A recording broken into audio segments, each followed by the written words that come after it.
What a wonderful introduction to That was amazing. On the Arts. That was well timed. That actually was perfect. We had our own little orchestral introduction there. Wow, angels. This is, of course, Michael Harding And this is Christina Harding. with On the Arts, the show that is dedicated to blowing the lid off of all of these secrets we've got going on here in southern Utah involving the arts. We want to make sure that you know that there are opportunities out there to see work, to experience work, and also to participate in work and create work and such. Now, there is quite a bit that's going on around town right now, things that are coming up. What do we have happening, Christina? Well, this Saturday is the St. George Opera is going to be performing out at Kayenta, and then next the October 29th and 30th, they'll be at Brigham's Playhouse, and they're going to be putting on This Is Halloween. So it sounds like it's going to be an interesting night of beautiful music, Halloween favorites, and I know that they've got a cast of children singing out at this event also. So I think this will be a great one for families to go to, and a beautiful night with beautiful voices. Fantastic. Yes, and then Adam Mast has the Horror Fest. The going Horror on. Fest. The film festival, Saturday at 3 o'clock. They'll be showing Hocus Pocus for free. So all families can attend that. And so if you're poor, you can go watch that at 3 and then stick around because you'll be seeing some local film artists do their work, and there'll be some fantastic judges there judging their pieces. And I hear that there's going to be plenty of costumes, and there's Halloween carving of pumpkins, and I think Saturday is going to be a fantastic day for that down at the Electric Theater. So there's quite a few things going on around this community. I'm sure there's a bunch more, but those are the two that I brought with me today. So, Gotcha. And we actually do have a special guest here in the studio with us. Well, yes. Speaking of a judge for the Horror Fest. Yes. Who's in our studio? Actually, well, I'm gonna build up suspense Oh, with this. here we go. Oh, of it's course, gonna- with my little segue I wish we had into music it. behind this. Yes. Absolutely. Maybe I'll just bring up the. I think it's the 1812 Overture that's going to be playing after this. Okay. Looking at the lineup of things for the station, but anyhow. I'm going to go all the way back to high school. And that's where actually I got my start in theater. Okay. I was never awkward. Oh, No, okay. I think I got out of my awkward. No, still waiting to get out of that you're awkward still stage. waiting, yeah. I'm a okay. little older than high school right now. But I have to say, I was reminded of high school as I was walking over here to the radio station. I was thinking, what kind of story am I going to tell? This is your hint as to who we have in the studio. What kind of story am I going to tell about my meeting Josh Scott? And I was going over all of the anecdotes, and we have many. Josh still remains one of my absolute best friends down here in southern Utah. And, decide... I got warm feelies. We got the tingles going. But I'll tell you, as I was walking over, thinking very fondly of Josh Scott, I felt something. And it wasn't warm tingles from the fact that I was about to share the studio with Josh Scott. What it was this strange heartbeat vibration. And I was walking over and I thought, what is that? And I always stop cold whenever I feel that. And it's something that I felt throughout my life. And all of a sudden I realized it was bass drums. And it occurred to me, the marching band competition is happening this weekend here on the campus of Dixie State University. Yeah. And that really excites me. I've always been a marching band nerd when it comes down to it. I love marching bands. I love the sport of it. I love the art of it. And I'm also a very big fan of DCI, which is Drum Corps International. Now, I thought I was this solitary little lone voice down here in southern Utah that really enjoyed this. And I'm actually happy to say that many of my colleagues, I work in the Eccles Fine Arts Center, many of my colleagues who have offices there as well, have come out of the woodwork as, we sniff around if we have any friends that are into this. And there are a lot of us who are very much into Drum Corps International and marching bands and such. And I'll tell you, it's just exciting to me. Now, I've mentioned quite often my brother, who is a concert pianist. One of the ongoing debates that we have is to whether or not marching band and DCI is something that should be considered in the music realm or something that should be considered in the sports realm. Oh, what do you think? I think it's both. I think it's fantastic that some of the musicianship that I've heard from these performers, not only from high school marching bands, but also in these professional drum corps. At Madison Scouts, they were my drum corps for a very long time. I was an adamant fan of them, and there are all sorts of them all over the country. These are some very, very fine, classically trained brass players. And the fact that they can get out on the field and they can let loose the way they do, and also show such discipline and such teamwork in creating these wonderful, wonderful images on the field and this wonderful, exciting feel. To this day, I have yet to feel anything as exciting as having, I don't know, anywhere from, 30 to 75 trumpets out on the field, and they're all facing off to the sides towards the goalpost or even towards the other side, the visiting side, and then all at once, unexpectedly, they turn towards the stands and they start marching on a full press right at you.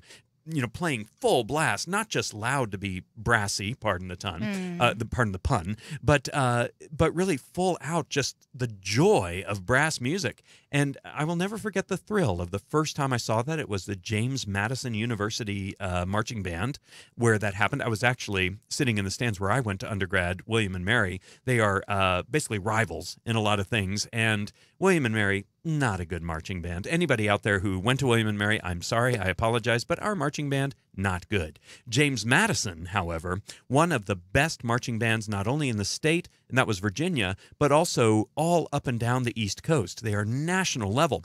And I remember I snuck my way somehow.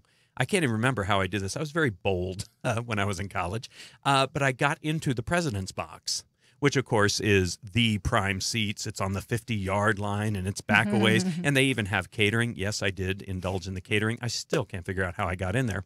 But the reason I did is I wanted to see the James Madison halftime show at this game.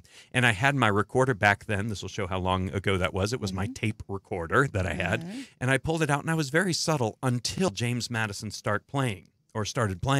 And I have to say, I kind of lost it. At that point, I was jumping up and down, and I was applauding. I was expecting tears, but oh no, I never. I'm an actor. I cry at everything. But I'll tell you, it was so exciting when that happened, and I didn't even mind when they escorted me out and told me never to come back. That's how excited I was. So, marching band, please know that we will be having that competition here on the campus of Dixie State University, in the football stadium. And that'll be taking place tomorrow and Saturday. Oh, great. Check it out.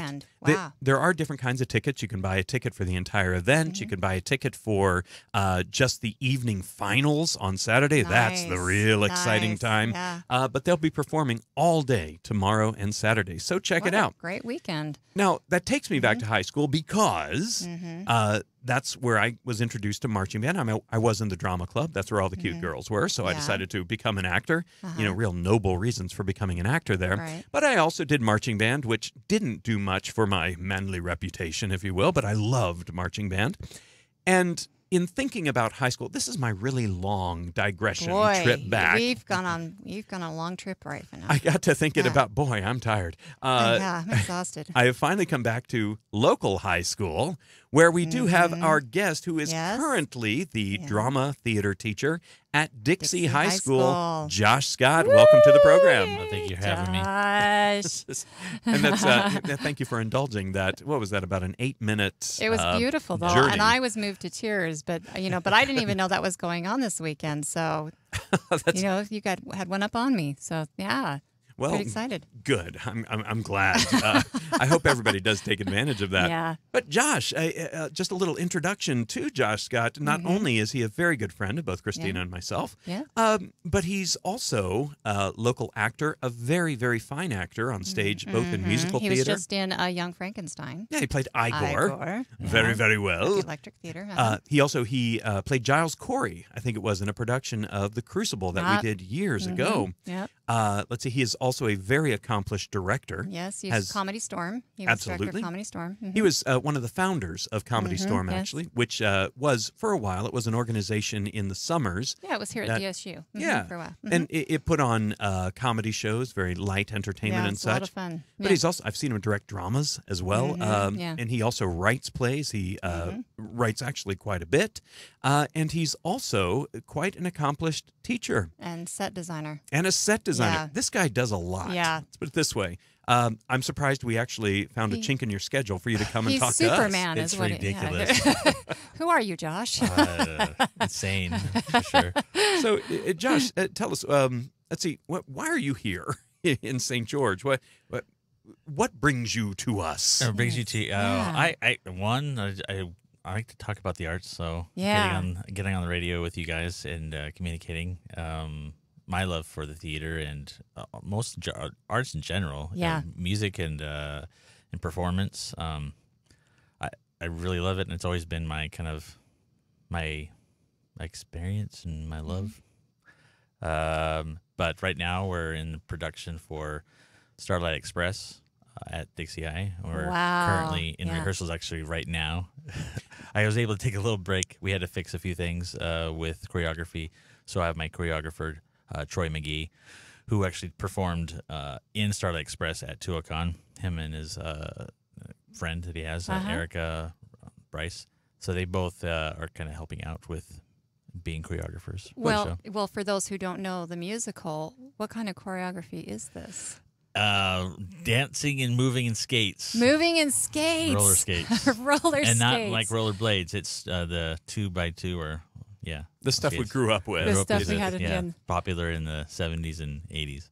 Gotcha. As we miss those days at the roller rink. Yes. Which I really miss. Those are good times. They used to have a roller rink here in town on Sunset when I first got here, but that's all since gone. I think it's a consignment store. Oh, yeah. I remember those white roller skates I had. I thought they were so cool. Yeah. I had the kind that you put on the bottom of your shoes, and you had to have a key, and you would tighten it literally on your shoes. Yeah. I remember I could never get those things to stay on. Those were evil. Dangerous. Those were the evil ones. Because they come off. Yeah, you're landing. The on white something. ones were better with the boots. I Right. used to wear those ones, and Xanadu. I always listened absolutely. to Xanadu. Those were the days. Yeah. Which is another, actually, I think it was Rich Hill, I believe. I'm not sure, but there was a high school that actually produced Xanadu just about 2 years ago. Oh, wow. If you haven't seen the film, you're okay. Don't worry about it. Yeah, the musical's much better. The music. I remember Roger Bean, who actually wrote the music for Xanadu. The way he put it to Broadway World magazine was, if somebody can make something decent out of the movie Xanadu, then they're considered really good. But somebody who can make an accidental flyaway hit out of Xanadu, they're amazing. Yeah, it's a fun one. So, Josh, Starlight Express. Why did you decide to do this with high school students of all people? Oh, yeah. It was. I had a mass exodus of seniors leaving this last year on their 2018 Well, you year. just recently started at Dixie High School. Yeah, so I had a big movement of students that I was there for at least the 2 years, the first 2 years I was there. Okay. And so I was like, what am I going to do for this next? I have no idea who's coming in. We have a whole massive group of sophomores coming in. So I had no idea what to expect. Mm-hmm. And so, I took a chance. I heard of some of the kids that were coming up, and I was racing to try and figure out a show that was appropriate. And I'm like, I think I have this kid and this kid. They can play this kind of roles and this kind of roles. I'm going to take a chance of doing this show.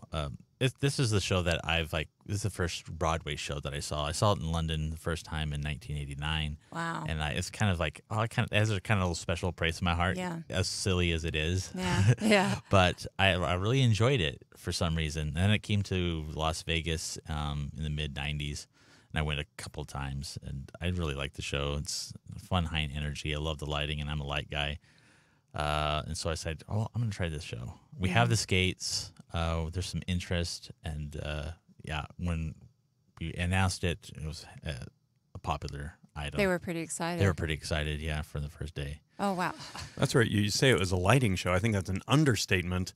I remember when it was on Broadway, and people were just astounded by the fact that the stage had to be not only built for a roller skating choreography and such, but also to incorporate the lights. These weren't just instruments shooting light onto it. The stage was made of lighting elements. Yeah. So they could use. A lot. So we have a lot of lighting. We bought a lot of lighting this year with the budget we had. And then we had the skating issue. I wanted to get the kids early on stage as best as possible. So we had training through the summer. We had worked up about 6 workshops with our choreographers.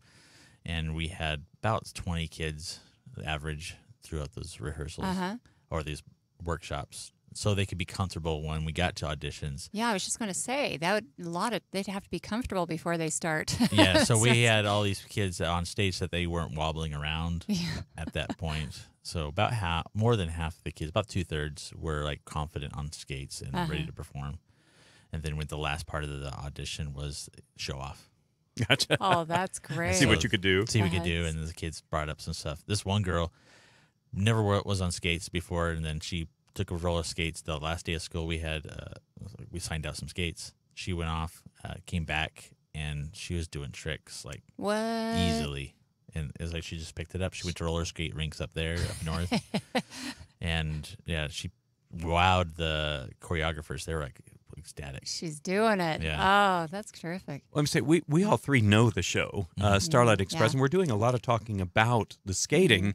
Why is this all on skates? Josh, tell us a little bit about the story. Yeah. So the story incorporates an idea of kind of the little engine that could. So there's this kid named Control that kind of operates his train set at night, and at night he plays with this world of trains, where he imagines a form of a race with these trains, different characters.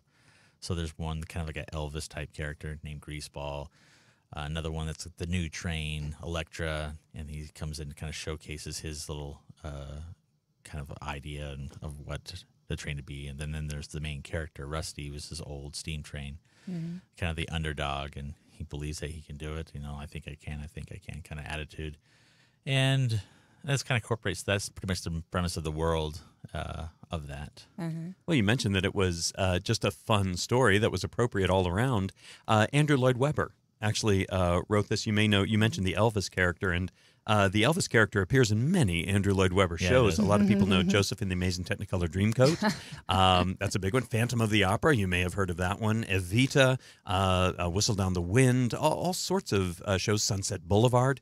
But this one, I was struck by the fact that he didn't start writing this one to be a hit Broadway show or a hit West End show. He wrote it as a present to his son. Just a children's story, and then it grew into this show. So, of course, it has this innocence about it, this fun that we can all relate to, I think. Yeah, and then one of the songs, actually towards the end, was written by his son. Like, they kind of revamped a couple of the numbers, and that particular one, kind of the love story. There's a love story that's involved in it, and there's this moment where the two characters kind of have that moment, and that one's written by his son. So. Yeah, it's a fun show. A lot of catchy tunes, some annoy others. I think there's a group that hate the show, and there's a group that actually like the show.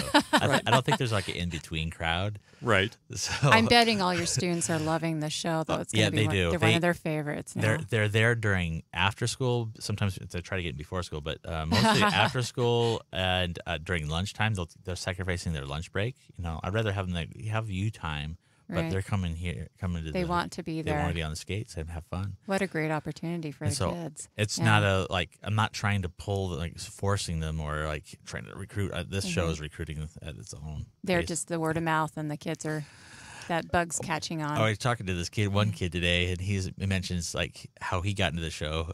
He was just scurrying through the skate bin, and I go, "Oh, I'm glad you're doing the show." He's like, "Oh, I guess that's my way of joining." Well, good. So you probably needed it. And I needed the guys. He always he's a great guy and very polite. So this kid just had fun, joining in. Joined and did it. Yeah, I was going to say, if it's so popular amongst the students, have you ever walked into a rehearsal and there's somebody you've never seen before just up there on skates and joining the show? I had a couple days ago, one of the guys from the pit orchestra came up during the dinner break, and he got on skates and started playing around.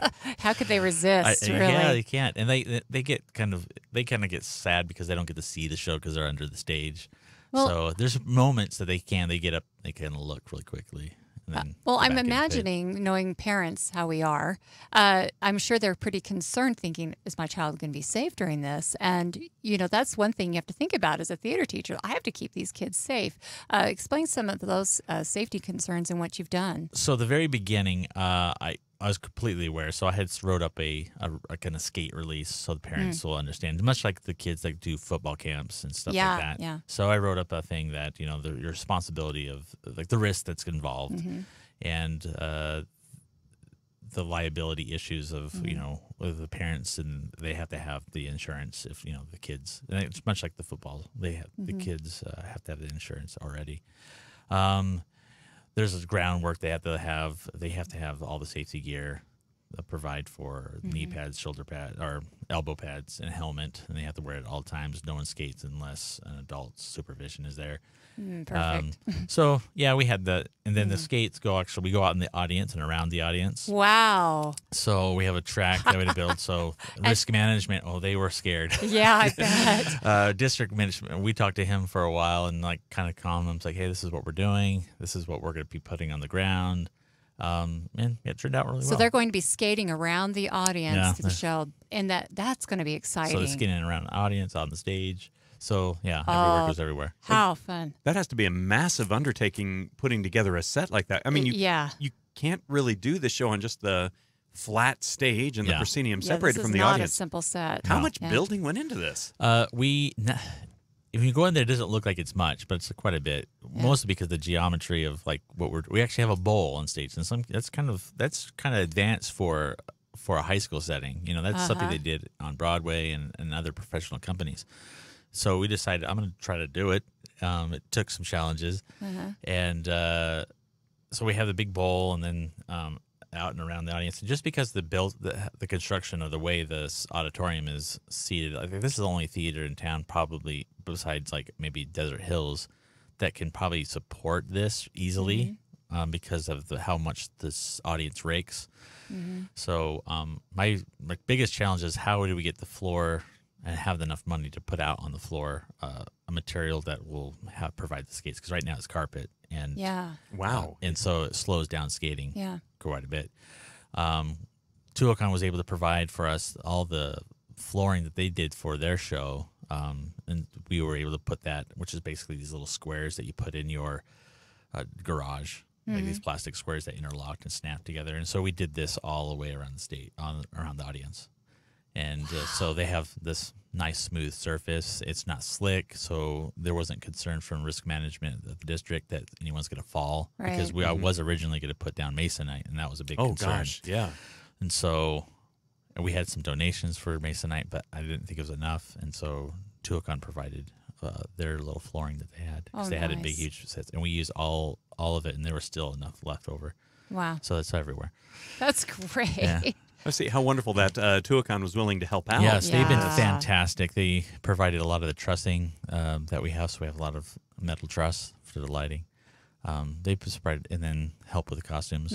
So they provided a lot of stuff. Oh, so they did some of your costumes then too. Oh, that's wow. Because the characters are dressed up as trains, aren't they? These aren't just hey, go out there and get some jeans and a button-down shirt. This is pretty intense. Yeah, there's some pretty interesting character looks, and so they provided a lot of stuff that helped us out. So good kudos for Tuacahn. Wow, thank you, Tuacahn. And what I think is fabulous and wonderful for these kids is that not only you're going out of your way for the show for the kids, it shows your passion and your desire to give these kids a great time, because that's what it's about, is that these kids gain their confidence on stage, but to show that you care enough that you're giving them and the support that they need and the set to back them up with what you're teaching them. But you're also involved in so many things in our community, building sets for other theaters, and you're acting in other theaters, and so you're living what you're teaching. Yeah, and that's the most important thing. That's the reason why I auditioned for Young Frankenstein, is I wanted to have the kids have our opportunity to see me perform, not just dictate, theater in the classroom. And I was do as I say. Do as I say. But I was fortunate to have at least 2 students, one former student in the show with me, and a current student in the show with me. To see me doing work, so they can see your work ethic. Hopefully it wasn't bad. And I had a strange character with Igor, so. Well, and you also have a family and taking care of the family, the children, and so I think that's important, that a teacher is living what they're preaching, and that's kids need that. They need those kind of mentors in their life. So I will say it always kind of unnerves me a little bit whenever I'm doing work and a student comes to work with me. I'm always glad, for the opportunity to do that outside teaching and also to work with them as colleagues. But I also feel a little bad when I preach certain things in the classroom. Yeah. And I find there's, for example, I try to preach professionalism to my students and such, how you handle yourself, how you conduct yourself in rehearsals and such. And I never realized what a cut up I am in rehearsals until I had some students observing me in a professional situation. Wow, yeah. And I thought, oh, shoot, I really need to explain this, that sometimes it's okay, sometimes not. Yeah, where that line is. But it helps you as a teacher, I would say, because you really become aware of what you're doing versus what you're teaching, and it certainly can help keep us fresh. Well, and a lot of high school kids, I believe, need to learn that it's fun. Oh, you have to enjoy what they're doing, and they're called plays. Not go home and cry, but go home and be like, I can't wait to go back tomorrow. And if they're going to be hard on themselves, just to make themselves better, but not in a way that a child is demeaned. And I know that you would never do that to any student. No, because we've all been there. I build up as much as possible. Yeah, and that's important for our high schoolers. Or instill them a kind of a flavor of theater, and there's so much different styles and makes of theater that hope that you push what they want to have an experience in theater.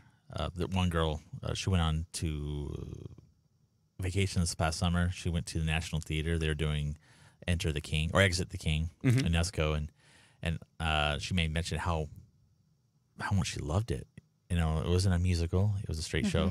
That's French absurdism. Yeah, isn't exactly. it? And so she said that, and I had no idea. She mentioned the show with the name of it, and I didn't really register. And then she hands me the script for the show. After she comes back, she was so passionate that she wanted her love for it. She wanted to share with me. And this is the National Theater in London? Yeah, the National Theater in London.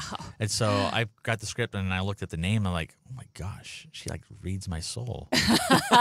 She knows I love this absurdist theater, especially in Esco, and I was excited. And I love the fact that she was so passionate about it. And that's that's what teaching theater in high school. That's where the gems and the touchstones really. Do you have the rest of your season planned out at Dixie High School? Or I do. Slowly announcing that. No. So my next show after this that everyone's really excited for is the Odyssey. Oh, you're going to do the Odyssey? Yeah. And so I'm hoping that you work some of your adaptation. I am more than happy to. Josh and I worked together just to bring our audience up to speed. Yeah. This is back in 2012, I think. It was every school does the Odyssey at some point. I mean, it's public domain. I had this really crazy idea because Shakespeare's my thing in Elizabethan writing was to make an adaptation of the Odyssey that used some of the Shakespearean stuff. And I just sat down and put together the script to do here at the university. And I have to say, I was really nervous to do it because it required such technical skill, not on my part, but on the technical team. I needed a designer who understood how I thought, understood where I was coming from, a designer I knew I could work with. And that's where, Josh and I, we'd been friends for, I guess, about 4 or 5 years before that. And one of the things I absolutely love, not only about that production, but several since, you have this weird ability to read my mind, and that unnerves me quite often. It takes a special mind. Yeah, absolutely. A special strong mind to endure. Right. But I do have to say that's one of the selling qualities of you, Josh. Really around the community, you can work with Tuacahn or Stage Door or SGMT or any of these other organizations because you're such a great guy and you are so clever with what you do. You can collaborate. Yeah, I think everybody trusts you. And I try to keep that my name positive group. I don't have to worry about not working. I've always get at least a job offer or something, and I'll have to turn down a lot of them. But then some will intrigue me. Yeah. So and those are the moments that I have to take. Is like if it intrigues me, I need to have a bite of it. Well, and even after Starlight Express, you're moving on to another project, right? Right after Starlight Express, I go right on to Chicago. Directing with Stage Door. Yeah. Wow. And that's already been cast? That's already been cast, and they're going to be doing dance and music rehearsals from now until January, and we really go into the brunt of it in January. That's not an easy show to No, pull not off. at all. So I'm kind of been doing a lot of research with, which again, amongst all the rest of the work I have to do. So I'm doing a lot more research on vaudeville, and I'm doing a very vaudeville heavy show. And that's where the elements that I liked that were from the movie. Yeah. Kind of going away from the Fosse look, but we still keep the choreography as much as possible of that kind of style, but kind of move away from the weird black look. Kind of noir sort of thing. So with Odyssey, I just want to talk a little bit more about that with your students, because the last time I saw this production, which was the one that you helped with Michael on, there was a lot of the set design was very it was very, what's the word I'm looking for? Scant. Well, it wasn't. It was very sparse, but flexible. It was flexible. And I'm going to go that direction. Is keep it with that. We're going to do a lot of puppetry work and mask work. Fantastic. Oh wow! So the kids are really excited for this. Did they get to help collaborate on the development of this? Right now, we're starting it. Okay. And so there's some elements of we're doing a unit on Anne Bogart's viewpoints, and so a lot of movement and how composition works. And that's for those of you listening in Bogart's viewpoints. That's a method of acting, if you will, breaks it down. So it uses time, tempo, and space, and a combination of those, how to express, different emotions and feels and looks. And I'm a very visual composition type of person, and so this really works and jives with me. And so we're going to be using a lot of that. We have a student that she loves contemporary dance, so we're going to incorporate that a little bit into it. Wow, yeah. And she's really excited. She's going to kind of be my assistant in this process. Gotcha. Well, will this be around the same time Chicago opens? Yes. Oh, how? No, I'm like glutton for punishment. Oh, wow. It actually opens the week after. Okay. I have to say that those of you who don't know, we do live stream on YouTube as well as Facebook. We started a little late on the Facebook broadcast this time due to some technical difficulties, but we are up and running now. The reason I mention this is when Christina asked Josh if this would be happening at the same time, I've never seen so many emotions fall over a face in so short amount of time. There was absolute terror. There was amusement. There was realization of, oh my gosh, yeah, that is the case. Well, yeah, I bet the reality is after high school rehearsals and then right onto that to Chicago rehearsals. Yeah, and I don't know if I do my best work when I have a loaded stress. I don't know. that just seems like that's the about case. the average. Yeah. The average experience with me. I'm always I'm layering and doing something. I just love the work, but I do get selective though what materials that I want to work with. If it's something that's like repeatedly done, I usually tend to back away from it, and I like the stuff that's a little bit newer or something I'm not experienced with. That drives me. And you always seem to have a great team to help you, whether it's moms that volunteer their time to come in and give their time for their student and the rest of the students, feed the students. Yeah, I do have a great team of parents. Yeah. I can't do anything without them because they are fantastic. They're everything. And I know when my daughter was in high school, that was, we fed the students, and that's what you wanted to make sure their kids are all right, but it meant a lot. That we loved the teacher so much that we wanted to support and make sure that everybody was okay. And that's, and it makes it like a family, for these kids. And that's one thing that this year compared to the last 2 years is that kids got out really quick. They had to force them out now. To leave the space. Which is funny because the other day I had my wife on the phone, Jaylee, and I had her on speakerphone, and she's yelling at the kids to get out of there. They're just storming out. And then, last night we did the same thing. I was like, my wife needs me to leave, and they're all, you Mrs. need to go Scott home to your wife. wants us home. Get home to your wife. Get home. Yeah. Oh wow, what a great year coming up for Dixie High School. Yeah. And you're going to be judging film. And this weekend, you're judging the film. So what an exciting thing. Now, Josh, as we wait for our next guest to be joining us, which I think Michael's going to go out and grab him right now, I have a question about Chicago. Yeah. Now, you have Heidi Anderson doing your music. We were going to have her on the show, but she was in the middle of rehearsals for Young Frankenstein. So she's your music person. And then who do you have doing your choreography for Chicago? Our choreographer is Shelley Thomas. Shelley Thomas. Now, she's done a lot. She's quite the resume, correct? She does. She is Tuacahn fantastic. She's at Tuacahn quite a few seasons, and She teaches out at Vista. And Adagio dance, I know. And so she knows her stuff. And I think that's exciting also because I've seen the cast list for that and pretty exciting lineup of cast members for this production. Yeah, there's a lot that auditioned for now, the show. do people in this production of Chicago, are they paid to be in this production, or is this just a community play? Kind of both. Yeah. We got to the point, I think, where I say we because I kind of am part of the stage door. But yeah, we start getting paid. They try to compensate as much as that's possible. Great. Yeah, kind of like a stipend or kind of a thank you. To kind of thank you to help them out, and because that is a lot of time away from your job and your family, which you know. And it's really aggressive rehearsal schedule because it's usually shorter than normal. You got to get it done fast. You got to get it done fast. Yeah. So like for the production of Young Frankenstein, we started rehearsals at the last moment of July, so July 30th or something, and then we went up our productions the beginning of September. No easy feat. Yeah. No, it was a good month. A lot of dedication. Oh, wow. Yeah. Well, and I also I want to welcome to our studio. Yes, if you were watching on Facebook or YouTube, you would have seen some very quick technical. We were so work savvy, happening. nobody knew. Yeah. Absolutely. We have in the studio right now a young man named Zachary Webb. Yay, Welcome. Zach! Yeah, thank you. Glad to be here. Gotcha. It's actually a real pleasure to have both of you here. Yeah. Both of you have those personalities in the arts that just draw people to what you do. Yep. Zach, you are a percussionist. Yep, most days I do.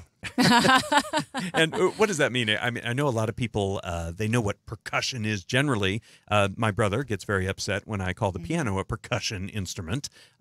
You can imagine Thanksgiving with my family. It's all about irritating each other. But Zach, what does that encompass, a percussionist? Well, really, I play whatever I can hit. He's an aggressive that sounds artist. like a 2-year-old.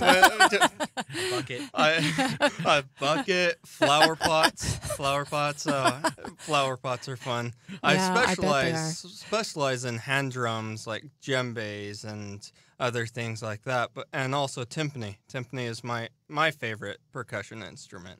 Gotcha. And I know your dad plays, actually, he's been a very good friend of mine for quite a while now. I know he plays with local groups as well, and Tuacahn and such. Do you play with other groups? Yeah. I've played with quite a few groups around town. Southwest Symphony, Dixie State ensembles. I think all of them I've played with once, at least. Played some shows out at Tuacahn, some of the summer musicals. Oh wow! And it's been fun. Yeah, I've played with a lot of people, a lot of good people. So I've been fortunate. Well, I'll tell you, it's been a pleasure getting to know you as a person over the last 2 years, in various capacities. I will tell you, I don't know that I ever told you this, Zach, but I get very protective of my students. I want to let you know, and quite often I look at them as my sons and daughters, and as we teach. And I had a student named Courtney, let's see, who was in some of my acting classes, did a few shows with me, and I was very protective of her as anyone else. And I heard she was dating this guy.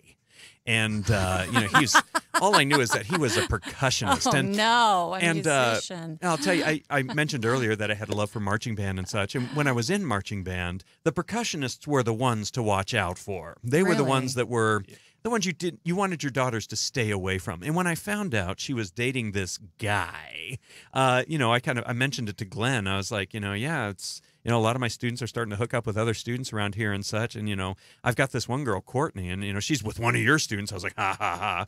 And he was like, oh, that's my son. And I was, oh, okay, gotcha. So well, then he's all right then, yeah. Absolutely. But, Zach, you've got a concert coming up, don't you? Yes, that's why we had you come in. Yeah, I've got a concert coming up on Saturday, 2 days from today. Oh, I know. With the Dixie State Symphony Orchestra at the Cox Auditorium here on Dixie State campus. That's a big space. It is a very big space. I'll probably be able to fill it with sound. Wow. We're actually doing a world premiere of a timpani concerto on Saturday night. A timpani concerto. I know when people think of concertos, they usually think of piano or something like that. A timpani concerto, how common are those? They're not common. They're not. Good ones that have been written, there are maybe 10 good ones written in the world, and I think that this one one day will be considered one of the good ones. I've had a lot of fun preparing it, and I think we'll have something Saturday that St. George has never seen before. I'm using 7 drums. 7 at once? 7 at once. Wow. It's in orchestral music, it's frequently 2 or 3 drums used, sometimes 4 if we're getting crazy. And so I just thought, why don't we basically double that and use 7 drums on this? Why not? Why not? Yeah. Yeah, just why not? Well, who wrote this? Is this your original work, or? This is not my original work. I do consider it my baby, though. But I've been on this almost since the beginning. Written by a French composer, actually, by the name of Cyril Plant. He lives just outside of Paris. I found it, oddly enough, on a public domain website for music. Really? It's mostly known just for like the old public domain stuff, like your Beethoven, your Mozart, your Bach. And I found Plant? Plant. Yes, I found Plant. Who's this Plant guy? I Googled him, couldn't find anything. YouTubed him, not much. And so I emailed him and said, hey, can I play this? Oh. And he said, yes, of course. You'll be the world premiere. Fantastic. Well, why not? You contacted him. I said, contacted him. Oh. His English is pretty good. Gotcha. Yeah. And a couple of emails later, he asked, do you mind if I dedicate this to you?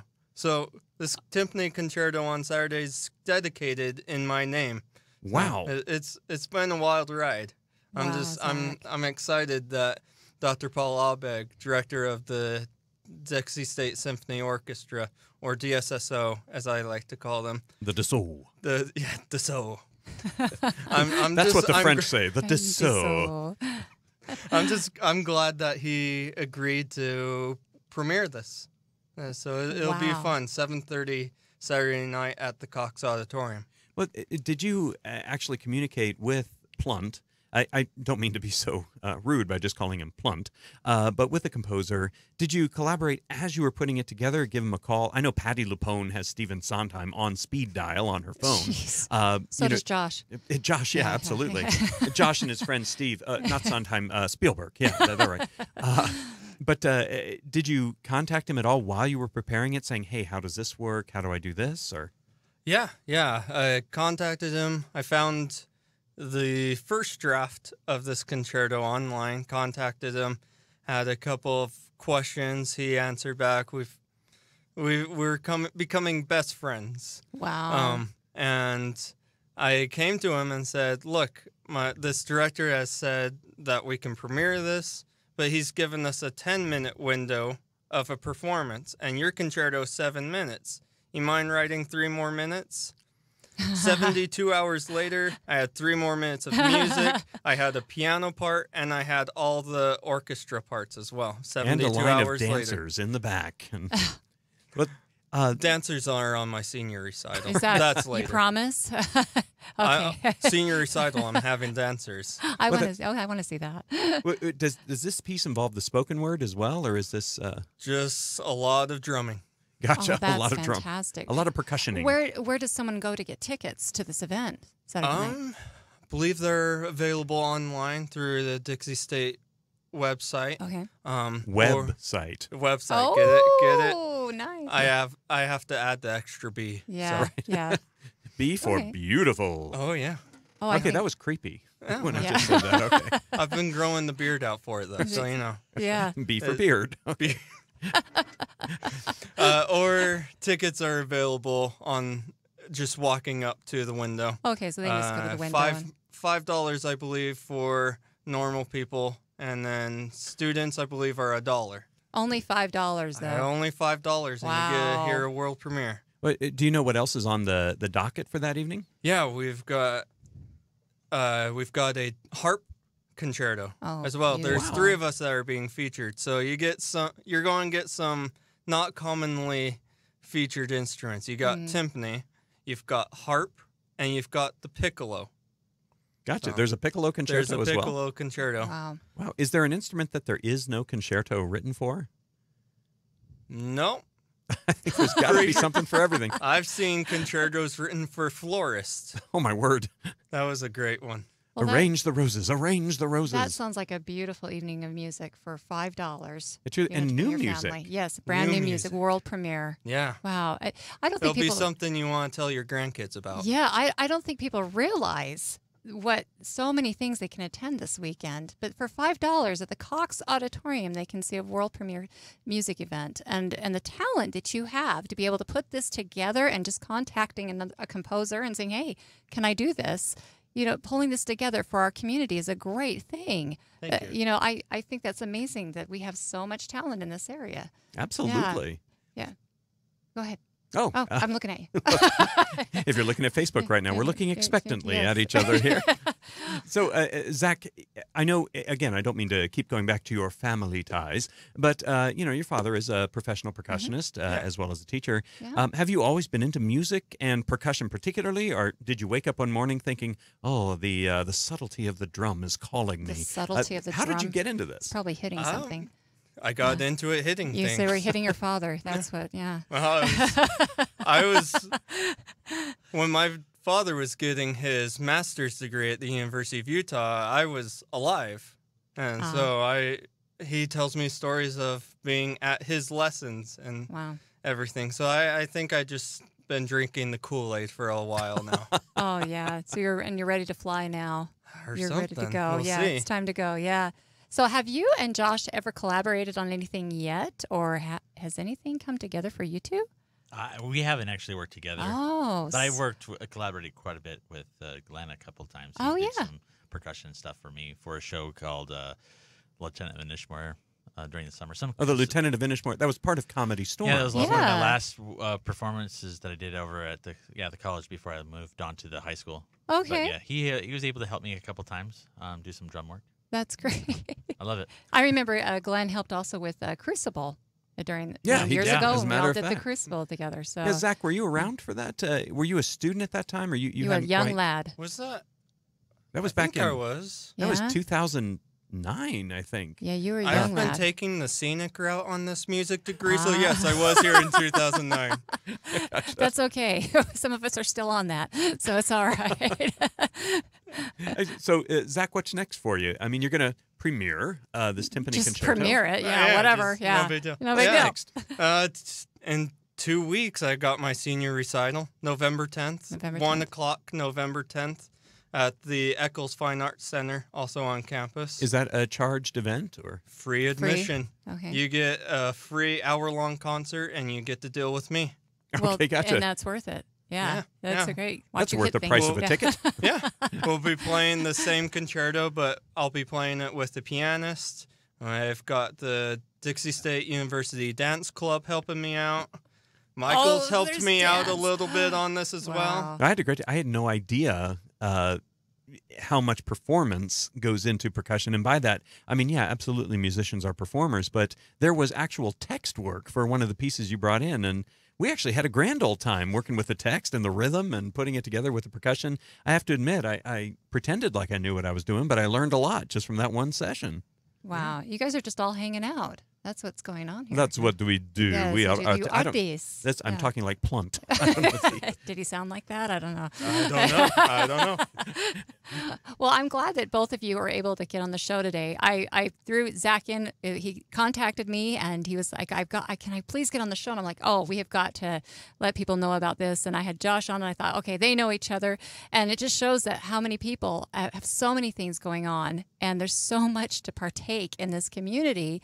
And to start even just with our high schoolers, with Josh Scott, the talent that we have upcoming with all these high school students. And the next thing that they have to look forward to is the Odyssey after Starlight Express. Now, when does Starlight Express open, Josh? We open the 8th of November. It runs the 8th, 9th, 10th, and 12th. Okay. So another weekend of long rehearsals, and then it's up and running. All right.